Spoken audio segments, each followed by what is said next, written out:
there's an ongoing debate about how many cores is the right Right. number, and it's interesting to see in the cell phone, the mobile market, right? There are people who are like, oh, hey, I've got 10, 12 cores, and Apple, which clearly makes the best phone hardware out there, they're sticking with two Yep. because there's a limit to well, especially to my attention span, but generally consumer attention span, and you get one or two apps. Sure. What about so if we do we foresee there being any more jumps of 40% like this in the consumer processor spaces in your mind, right? Obviously, predicting out 5 years or 10 years in processor design is probably impossible to do, but it seems to me, looking at the data that I've seen, that AMD was able to make this claim and make this jump really only because they had fallen so far behind Intel. And a lot of the architectural improvements and changes and optimizations they've made with Zen in this ground up design are kind of closely falling in line with what Intel has done in their out of order design compared to what they had done previously. Does that seem fair? Yeah, I mean, I think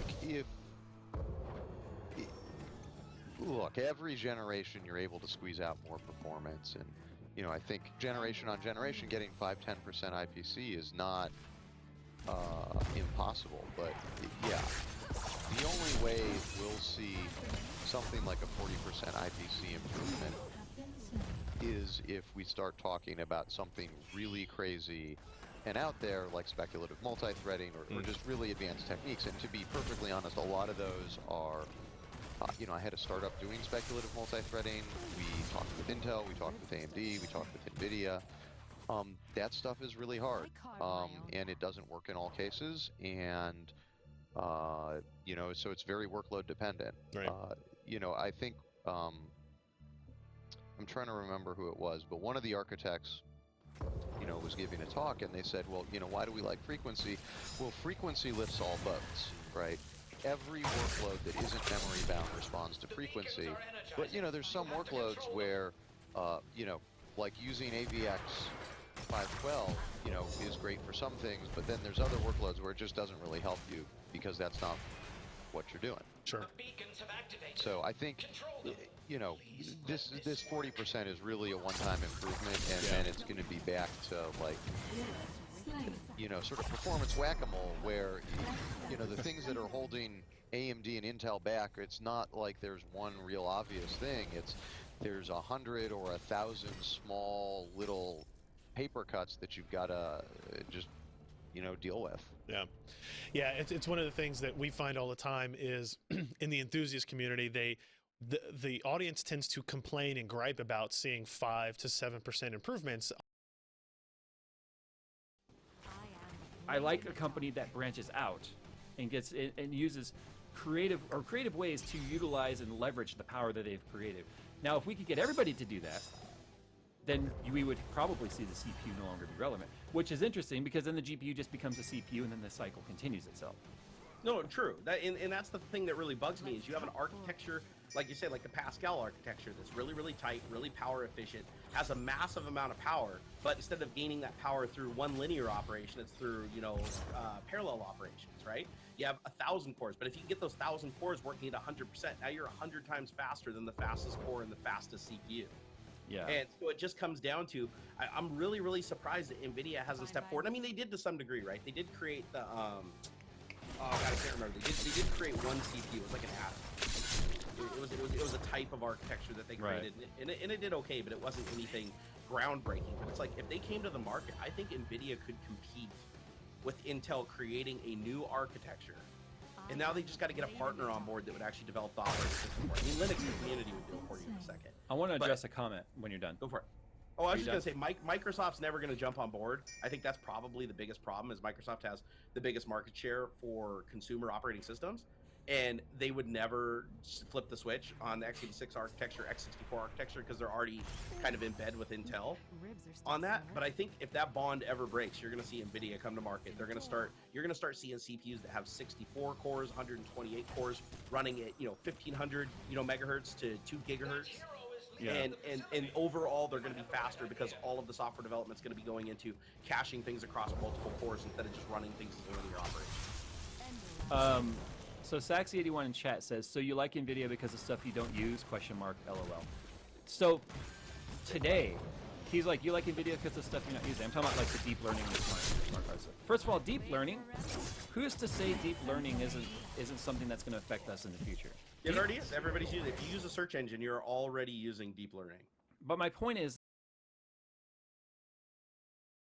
on Intel's, since Sandy Bridge introduction, that's all we've really had, and it's tough to explain that like that's kind of the best anybody can do. And if Intel's not having these huge jumps anymore, the likelihood of anybody else having them would be pretty minimal. And AMD kind of after this catch-up step, this big leap forward they're making with Zen, we would assume that their subsequent generations would kind of fall into that same pattern. So it'll be interesting to see. Yeah, I mean, and the other thing is that just in talking about IPC, IPC is important, but I just say it's critically important to just look at performance overall. And I think actually some of the work that you've done is really important. Like, you and Scott Wasson really pioneered thinking about performance in the correct way for gaming, right? Which is, frames per second is lovely and it's nice and it's easy for me to comprehend, but that doesn't actually drive user experience, right? And it's frame latency that matters. And so, in that same regard, I'd say, you can talk about IPC till you're blue in the face, but it really matters what the frequency you're running at is, and not just, your base clock and your peak clock, but what's the average clock. And a lot of the improvements there are harder to detect. I think, one of the things you alluded to is when KB Lake came out, it was, for enthusiasts, not very impressive, right? And 5 to 8% performance gains, and that was all frequency because Intel, because of their roadmap shifts, they couldn't change the architecture. But if you look at the really power-constrained cores, like on those 4 or 6 watt ones, the performance gain is actually very substantial. In some cases, the frequency's up by 15 to 20%, and that's huge. But that only helps some people. Right. And mobile specifically, right? Like that's the Kaby Lake design benefited mobile products, whether it be from laptops down to tablets, in a much more dramatic fashion than it did for desktop users and enthusiast gamers. That's right. And the other place where I think we're going to see some real benefits is not just on mobile, but also on servers and just generally like really power constrained environments, right? Because if we look at a high-end 4-core chip with 65 or 95 watts, basic math, you've got maybe 10 to 20 watts per core. So you're not running out of power headroom at all, and your limitation is really how fast can I run this transistor before it's likely to blow up. On the other hand, when if you look at the rumors for Skylake, say 28 cores, and you figure 150 watts, all of a sudden you only actually have maybe 4 or 5 watts per core, right? And that's starting to sound a lot more like mobile in some respects. Yeah. And Josh, feel free to butt in here with any questions. But one of the things I found most interesting, and we'll get into the more of the granular details that Josh has brought up in the document we have. The SMT implementation on Zen is, this will be the first time AMD has done that. And you can correct me if I'm wrong there. That's the first time they've had a hyper-threading-like technology. And if anything, Bulldozer was kind of the inverse of that when it came to floating point tech. Yeah. So do we expect the multi-threading capability of these cores to essentially have the same effective performance improvement that we have in Intel's architectures today? I think we'll have to wait and see. I would expect, so one of the things that's interesting is that it did take Intel a while to get it right. So Glenn Hinton at Intel was known for quoting around, multi-threading is kind of easy. It's just you need to add in another bit and a mux, right? You just need to know, is it thread 0 or thread 1? And, the real complication there is actually not in designing it in, but it's in validating it and making sure it's correct, right? And, I think back in the day, when it was Jackson technology, right? it was shipping in early versions of the Pentium 4 and was never turned on, probably because there were performance regressions, but also validation. And so I think one of the great things is, now we're talking about 10, 12 years later, there's a lot more experience with it. There's a lot more people who know how to get it up and running. And, I think AMD will benefit from the prior experience. And so their starting point will probably be better than Intel's starting point with the P4. Well, yeah, but I because wouldn't they expect. Sorry, I'm going to interrupt you here, but yeah, Yeah. With Bulldozer, you still have the same, it was the same shared front end, and so instead of having just one core behind that, you've got the decode, fetch, all of that, and it had to figure out which core it was sending data to. Now it's just you're using a much more beefier front end, but you're able to interleave instructions probably a little bit more effectively just because they do have that previous experience with CMT. Yeah, I think that's right. I mean, and look, for Bulldozer, I think it's clear that one of the big weaknesses was the front end, because if you look at it, yeah, it could decode 4 instructions per clock, but it's feeding 2 cores, so on average you got 2 instructions per clock. And, if you look at every single Intel core, It's a 4-1. yeah, it's been 4 wide for a long time. And admittedly, they have 2 threads, but, there wasn't this hard partitioning. And so I think what we'll see is that AMD's SMT implementation won't be quite as robust as Intel's, because they just don't have 12 years of experience tuning it, but it'll be pretty good, and, they will improve it in subsequent generations. Right. I mean, the hard part is getting it in there in the first place, getting it validated, and then you can incrementally tweak it as you go along. I want to ask. This is more a personal topic that I have. When AMD first kind of announced some of the architectural details publicly about Zen, they included features called Sense MI. Included like temperature monitoring, adaptive power control, boost clock, and kind of the controls for that. They talked about neural net prediction and that there was a neural net inside the CPU.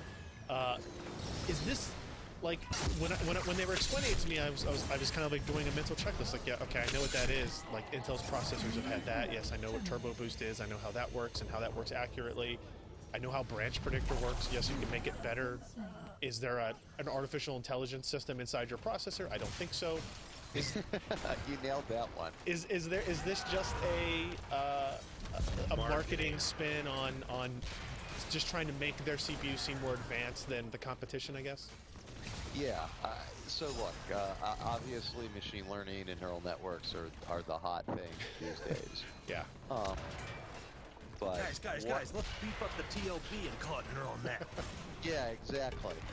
No, I mean, I think this is one of those things where there's a reason I don't work in marketing, and yeah, so there's a couple of different ways to do branch prediction, and actually, if you look at the Jaguar core, that used what's called a perceptron branch predictor, and it is it is technically a neural network, but it is super, super, super simple because, we got to do a branch prediction every single clock cycle. So, we're talking about 4 gigahertz, so you've got, a quarter of a nanosecond to make your prediction. Well, it's true that when I do a Google search, they're also probably running some sort of neural network to figure out what ads to show me. The difference is, they have milliseconds, not fractions of a nanosecond. So, the two things are really very dissimilar. And my suspicion is that what we saw in Zen is that they probably lifted the branch prediction from Jaguar and Bobcat and that line of cores and enhanced it. And yeah, you can call it an artificial neural network, but it's a perceptron-based branch predictor. And those have been studied for, at least a decade, maybe more in academia and in industry. Gotcha.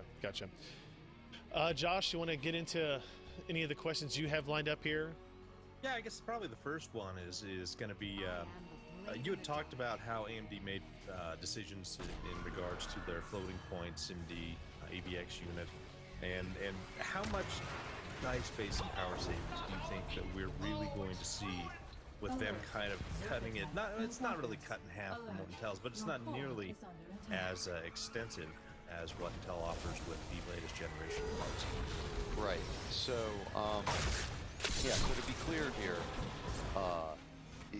the floating point architecture is actually quite different, right? So one is, as you alluded to, the AVX units in Skylake are 256-bit wide. And so they've got 3 pipelines, 2 that do floating point multiply accumulate, and 1 that does a permute. That's actually not technically floating point, it's really just shuffling bits around. And then they also have two 256-bit load ports and a 256-bit store port.